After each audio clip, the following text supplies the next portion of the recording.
పటాన్చెరు మండల చిట్కుల్ గ్రామంలోని తెలంగాణ సాయుధ పోరాట వీరనారి చాకలి ఐలమ్మ జయంతిని పురస్కరించుకొని ఐలమ్మ కాంస్య విగ్రహానికి పూలమాలలు వేసి ఘన నివాళులు అర్పించారు.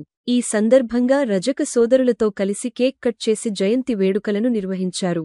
ఈ సందర్భంగా నీలం మధు మాట్లాడుతూ తెలంగాణ చరిత్ర మొత్తం త్యాగదనుల అమరత్వమేనని, ఆ మహనీయుల ఉద్యమ స్ఫూర్తితోనే తెలంగాణలో ప్రశ్నించే తత్వం అలవడిందన్నారు.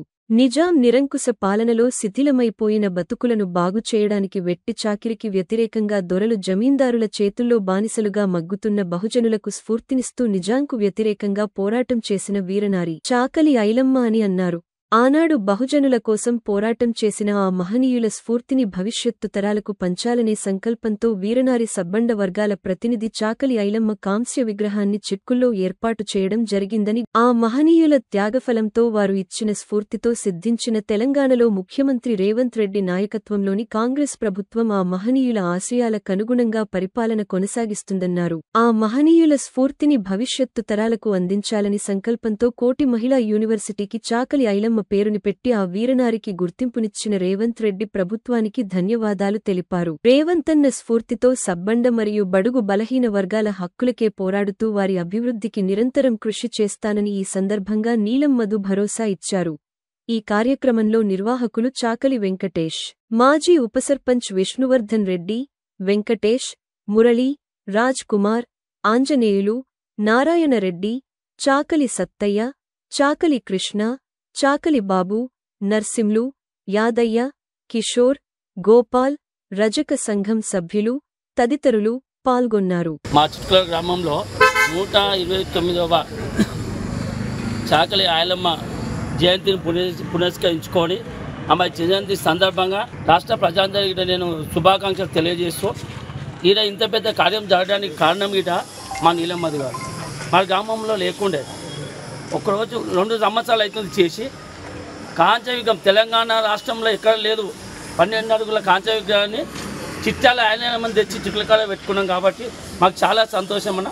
అలాగే రాష్ట్ర ముఖ్యమంత్రి వారికి మొన్న శ్వేత గారికి మెంబర్షిప్ ఇవ్వడము, శంకరన్నకు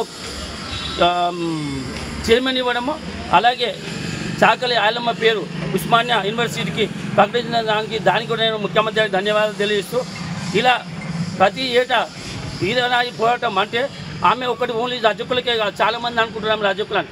ఆమె కులంలో పుట్టినందుకు మేము సంతోషిస్తాం, అంతేగాని ఆమె చేసిన పోరాటం యావత్ బరువు బలహీన వర్గాలందరి కోసం పోరాడి మస్తు త్యాగం చేసిన వీరనారి కాబట్టి ఆమెకి వీరనారి పేరు వచ్చింది. ఈ కార్యక్రమానికి ఇక్కడ నుంచి వచ్చిన అందరు పెద్దలకు మరోసారి ధన్యవాదాలు తెలుస్తాం. తెలంగాణ రాష్ట్ర వ్యాప్తంగా చాకలి ఐలమ్మ జయంతి జరుపుకుంటున్నాం.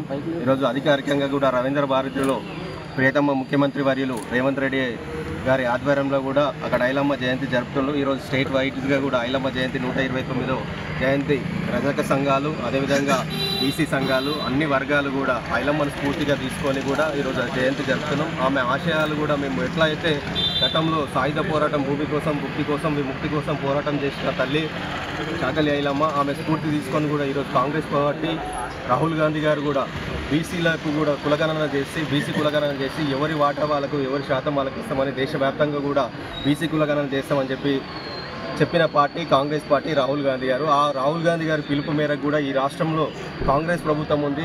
రాష్ట్రంలో ముఖ్యమంత్రి వర్యులు, అదేవిధంగా మంత్రివర్యులు అందరం కూడా కలిసి బీసీ కులగణనకు కూడా అసెంబ్లీలో తీర్మానం చేసినాం. ముందు ఈరోజే చూసినాం పేపర్లో కూడా, మేము మా మహేష్ గౌడ్ గారు పిసిసి అధ్యక్షులు కూడా చెప్పారు, బీసీ కులగణన కూడా తొందరలోనే 4-5 రోజుల్లోనే గైడ్లైన్స్ ఇస్తామని చెప్పారు. అది సంతోషకరం, ఎందుకంటే రాష్ట్ర ప్రజలకు కూడా బీసీలకు కూడా చాలా న్యాయం జరుగుతుంది బీసీ కులగణన వల్ల. అదేవిధంగా స్థానిక సంస్థలలో బీసీలకు కూడా సంస్థ స్థానం దొరుకుతుంది, ప్రాధాన్యత దొరుకుతుంది. కాబట్టి ఖచ్చితంగా కాంగ్రెస్ ప్రభుత్వం, ఎందుకంటే అన్ని వర్గాలను, ఒక బీసీలనే కాదు, ఎస్సీ, ఎస్టీ, బీసీ, మైనార్టీ సంపన్న వర్గాలను చూసే పార్టీ కాంగ్రెస్ పార్టీ. ఈరోజు రైతు రుణమాఫీ కూడా మీరు చూస్తుండొచ్చు, గతంలో మాట ఇచ్చిన ప్రకారం 2 లక్షల రుణమాఫీ చేసిన ఘనత మన రేవంత్ రెడ్డి గారు. మీరు రైతులు కూడా సంతోషంగా ఉండాలి. ఎక్కడైనా చిన్న చిన్న పొరపాట్లు ఉండి ఏమైనా జరిగితే కూడా అవి అధికారుల దృష్టికి తీసుకురండి. ప్రభుత్వం వాళ్ళకు కూడా న్యాయం జరుగుతుంది. ఖచ్చితంగా మీ అందరికీ కూడా 2 లక్షల రుణమాఫీ చేస్తాం. ఈరోజు చెప్తుండు, మీరు చూడవచ్చు హరీష్ రావు గారు కూడా మాట్లాడుతుంటాడు. ఎప్పుడు వచ్చినా ఈ 10 నెలల పాలనలో హరీష్ రావు గారు ఒక మాట చెప్తుంటాడు, 400 మంది చనిపోయారు, 400 పైచిలకు మంది చనిపోయారు రైతులు అంటారు. ఏ రైతులు చనిపోయినది ఏ కారణంగా చనిపోయినా రైతు రుణమాఫీ మీద చెప్తుంటాడు. అది పద్ధతి కాదు హరీష్ రావు గారు. మీరు ఒకసారి శివ రాజకీయాలు బంద్ చేసుకోవాలి. ఎందుకంటే శివ రాజకీయాలు ఎందుకు చెప్తున్నాం అంటే రైతులు చనిపోతే మా మీడియా మిత్రులు ఉన్నారు కదా, ప్రతి దగ్గర మీడియా మిత్రులుగా మీకు తెలుసుగా రైతు రుణమాఫీ మీద చనిపోయిన వాళ్ళు ఉంటే మీ దృష్టికి వస్తే పేపర్లో వచ్చినప్పుడు మా కార్యకర్తలు అంతా ఉంటారు కదా రాష్ట్రంలో, వాళ్ళ దృష్టికి వస్తే మేము ప్రభుత్వం దృష్టికి కార్యకర్తలం అందరం కూడా వాళ్ళకు కావాల్సిన న్యాయం చేస్తాం. మీరు ఎందుకంటే గతంలో కూడా రెచ్చగొట్టి మా బడుగు బలైన పిల్లలను రెచ్చగొట్టి తెలంగాణ ఉద్యమంలో బడుగు బలైన పిల్లలు బలి చేసినారు. ఆ రోజు మీకు అగ్గిపెట్ట దొరకలేదు, పెట్రోల్ పోసుకొని అగ్గిపెట్ట దొరకలేదు. మళ్ళీ కూడా అలాంటి చేయకండి. ఎక్కడైనా రైతు రుణమాఫీ జరగకుండా ఏమైనా టెక్నికల్ ప్రాబ్లమ్స్ ఉంటే కూడా మీరు కలెక్టర్ గారికి అధికారులకు కలవండి.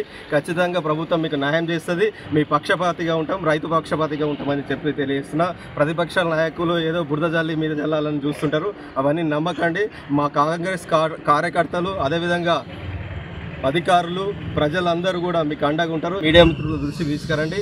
అవి కూడా ఇలాంటి సమస్యలు ఉన్న గ్రౌండ్కి వచ్చి మా నాయకులు, మా ఎమ్మెల్యేలు, మా కార్యకర్తలు మీకు రైతులకు అండగా ఉంటారని తెలియజేస్తున్నా. మరోసారి తెలంగాణ రాష్ట్ర ప్రజలందరికీ కూడా చాకలి ఐలమ్మ జయంతి శుభాకాంక్షలు.